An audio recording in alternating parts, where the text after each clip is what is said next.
So what does a firm's individual supply curve look like in the short run? Well, as we know, the firm is going to operate and choose to produce output where marginal revenue equals marginal cost. And in a perfectly competitive market, that's where price equals marginal cost. So if we're looking at an individual firm, cost, and in a perfectly competitive market, that's where price equals marginal cost. So if we're looking at an individual firm in the shirt industry, if the price is equal to $12, we would go over to the marginal cost curve and down, and they'd produce 8 t-shirts. If the price is $7, they produce 6 t-shirts. So the firm's short-run supply curve is the marginal cost curve for the firm. That tells you how much they'll produce at any given price. In a perfectly competitive market, that's going to be equal to the marginal cost curve, as long as the price is above the shutdown price. And if the price is below the shutdown price, they're going to produce 0. So the supply curve for a firm in a perfectly competitive market in the short run is its marginal cost curve above the shutdown price. The market supply curve, since every firm is identical and every firm has the same cost structures, is the number of firms. In this example, we have 100 firms in the t-shirt industry. It's going to be the number of firms times the individual supply curve for an individual firm. So a market supply curve is going to look the same, but it has significantly higher, or 100 times as many t-shirts being produced. If we interact that with market demand, we have our short-run market supply curve. We have our market demand curve.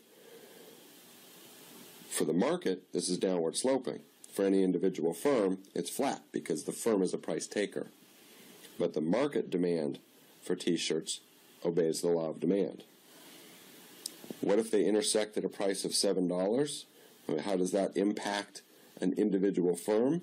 Well, let's go across to the individual firm's cost curves, and we can see that that firm will then have $7 as its marginal revenue, equal to its price.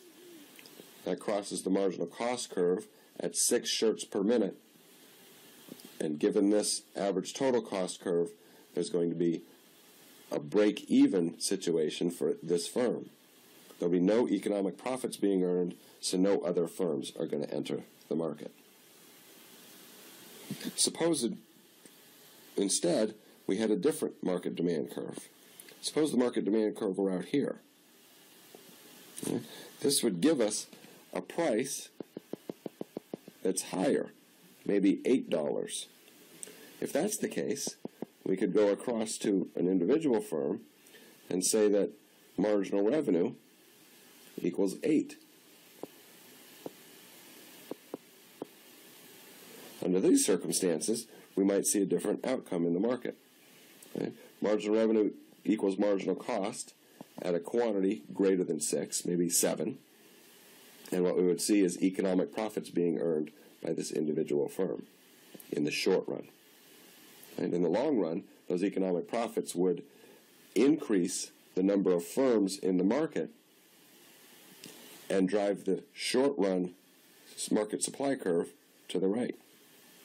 In fact, it would keep driving it to the right until price got back down to 7. So what we see is in the long run, we're going to get 0 economic profits for each firm, because any economic profits are going to induce firms to enter the market.